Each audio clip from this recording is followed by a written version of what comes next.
Bismillahirrahmanirrahim. Assalamualaikum warahmatullahi wabarakatuh. Selamat datang di kuliah online saya, Heri Ahmadi, dari program studi Agribisnis Universitas Muhammadiyah Yogyakarta. Kali ini saya akan menyampaikan kuliah Manajemen Informasi Agribisnis dengan topik pengantar ICT untuk riset bisnis atau penggunaan teknologi informasi untuk riset bisnis. Ada beberapa hal yang nanti akan saya sampaikan pada kuliah saya hari ini. Yang pertama adalah tentang urgensi riset dalam bisnis, pentingnya menggunakan riset untuk kegiatan bisnis. Kemudian yang kedua adalah Google Trends sebagai alat riset bisnis. Diharapkan setelah kuliah ini mahasiswa mampu untuk memahami tentang pentingnya riset dalam kegiatan bisnis. Yang kedua, mahasiswa diharapkan dapat menggunakan aplikasi Google Trends sebagai salah satu aplikasi sederhana untuk melakukan kegiatan riset dalam bisnisnya. Yang pertama, sebelum saya bicara tentang apa itu riset bisnis, saya akan menyampaikan review yang kemarin sudah pernah saya sampaikan pada kuliah tentang e-commerce, tentang infografis yang ada di depan ini. Ini adalah infografis tentang stay home economy, the fall and the rise. Dikeluarkan oleh InVenture, salah satu konsultan marketing yang cukup terkenal di Indonesia. Dari infografis ini kita bisa melihat bahwa selama pandemi virus corona ini ada beberapa bisnis yang nanti akan kemungkinan akan naik, sementara ada beberapa bisnis yang nanti kemungkinan akan turun, dan beberapa di antaranya adalah in between, bisa naik bisa turun. Kita bisa melihat misalnya bisnis di bidang pertanian yang kemungkinan karena dia adalah basic need ya, dia bisa naik bisa turun, sementara food delivery, e-commerce, terus streaming video itu dimungkinkan akan atau diprediksi akan naik. Sementara bisnis yang lain itu kemungkinan akan turun. Nah, pertanyaan kemudian bagaimana bisnis ini bisa sukses di saat-saat krisis ini? Ya, banyak hal tentu yang bisa kita diskusikan bagaimana bisnis ini bisa sukses. Nah, salah satu yang kemudian menjadi kata kunci adalah bahwa dalam kondisi apapun dan terlebih dalam kondisi krisis, maka riset ini perlu. Bagaimana kemudian melihat sesuatu, melihat konsumen, melihat pasar, kecenderungannya seperti apa. Nah, inilah yang kemudian akan menjadi topik bahasan kita kali ini. Nah, pertanyaannya kemudian, apa sih sebenarnya riset bisnis? Bisnis riset atau riset bisnis itu kadang di beberapa bahasan disebut juga dengan market research. Ini bukan sekedar mengenai metode atau aktivitas bagaimana bisnis itu melihat konsumennya, tapi ini adalah satu proses untuk mendapatkan informasi yang berkaitan dengan bisnis, terutama dalam ini adalah tentang konsumennya, tentang customer-nya, bagaimana kemudian menentukan suatu produk itu bisa sukses, bisa sukses memenuhi kebutuhan atau keinginan dari konsumen. Jadi bisnis riset atau riset bisnis itu tidak cuma sekedar mengenal konsumen, tapi bagaimana produk itu bisa memenuhi keinginan konsumen berdasarkan apa yang memang menjadi kebutuhan atau keinginan dari konsumen. Nah, ada beberapa topik bahasan dalam market research atau dalam bisnis research ini. Yang pertama adalah who are you customer? Siapa konsumen kalian? Siapa customer dari bisnis kita? Kemudian what do they buy now? Apa yang mereka inginkan saat ini? Terus kemudian why do they buy? Apa alasan mereka untuk kemudian membeli satu produk tersebut? Dan yang berikutnya adalah what will make them buy from you? Nah, ini pertanyaan yang kemudian menjadi penting. Banyak produk di sana yang memenuhi kebutuhan konsumen, tapi apa yang kemudian membuat alasan dari konsumen untuk membeli dari kita? Nah, ini adalah pertanyaan-pertanyaan yang kemudian menjadi penting dan harus dijawab oleh kita yang ingin terjun di dalam bisnis, terlebih dalam kondisi krisis saat ini. Nah, pada kesempatan kali ini saya akan menyampaikan 7 alasan perlunya riset dalam bisnis. Yang pertama, langsung saja kita tidak bicara tentang krisis yang pertama, tapi kita bicara tentang PLC. PLC itu Product Life Cycle, atau dalam konteks bisnis ini adalah sunatullahnya suatu produk. Jadi suatu produk itu dia secara umumnya itu mengalami satu namanya cycle ya. Cycle itu artinya siklus hidup dari satu produk. mulai dari product development, introduction, growth, maturity, terus kemudian decline. Tiap produk tentu mempunyai siklus masing-masing. Intinya adalah kalau kita melihat siklus, semua produk akan mengalami mulai dari pengenalan, terus kemudian pertumbuhan, hingga kemudian produk itu matang, sampai kemudian dia mengalami penurunan, orang mulai bosan. Nah, kalau pengusaha tahu tentang siklus ini, maka dia perlu untuk mengadakan riset. Karena apa? Dia sudah tahu kapan nanti produk itu akan naik, kapan kemudian akan turun. Bagaimana konsumen itu perlu misalnya untuk ada penyegaran, peremajaan. Seperti apa? Apa yang perlu diremajakan? Nah, itu tidak bisa dilakukan tanpa kemudian melakukan riset. Itu alasan yang pertama. Alasan yang kedua adalah kompetisi. Ini alasan yang tidak bisa ditawar lagi. Yang jualan satu produk itu tidak cuma kita, di dunia banyak, bahkan ribuan. Dengan pertumbuhan e-commerce saat ini, banyak orang yang kemudian saling berlomba-lomba, banyak orang kemudian menyediakan produk yang mungkin sama. Ya.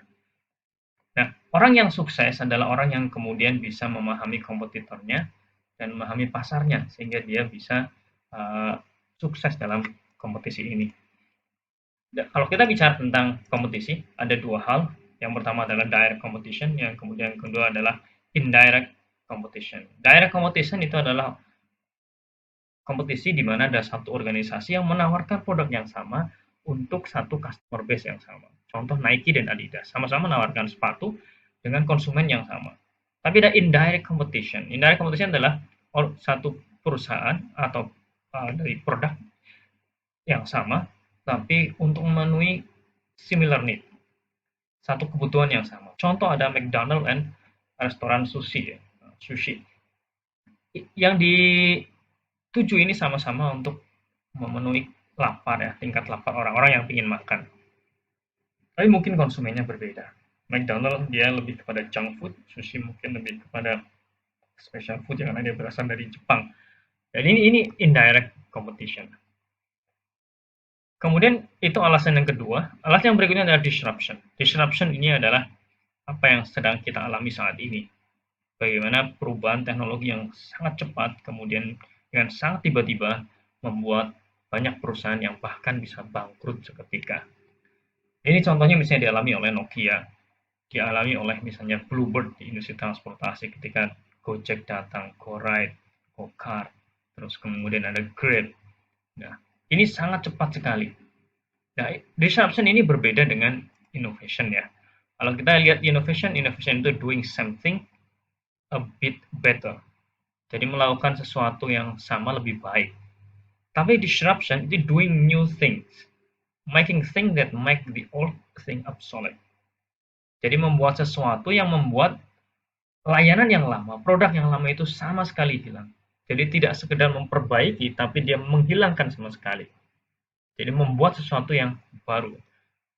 Nah, kalau pengusaha dia tidak siap dengan disruption yang ini kita alami saat ini, maka bisa kemudian gulung tikar semuanya, gitu ya. Tidak cuma sekedar terkurangi salesnya, tapi bahkan mungkin perusahaannya bisa bangkrut, bisa gulung tikar semuanya.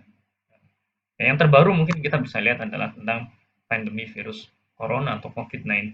Ini menurut saya juga salah satu yang nanti akan membuat banyak sekali bidang yang kemudian akan berubah sama sekali. Pembelajaran orang kuliah mungkin akan berbeda, orang ke luar negeri akan berbeda, orang bergaul akan berbeda. Ini salah satu disruption. Kemudian yang berikutnya, yang keempat, adalah customer. Riset itu diperlukan bagaimana kita untuk memahami customer. Customer itu adalah jantungnya dari bisnis. Tanpa customer, bisnis tidak bisa jalan. Tanpa sales, bisnis tidak bisa jalan. Nah, pertanyaannya, who will buy your product? Siapa yang akan membeli produk kita? Who are you adalah customer persona. Bagaimana sebenarnya customer ideal atau pelanggan ideal dari produk kita? How often will they buy? Seberapa sering mereka akan beli? What do they need? Apa yang sebenarnya mereka inginkan? Apa yang sebenarnya mereka butuhkan? Apa yang mereka harapkan?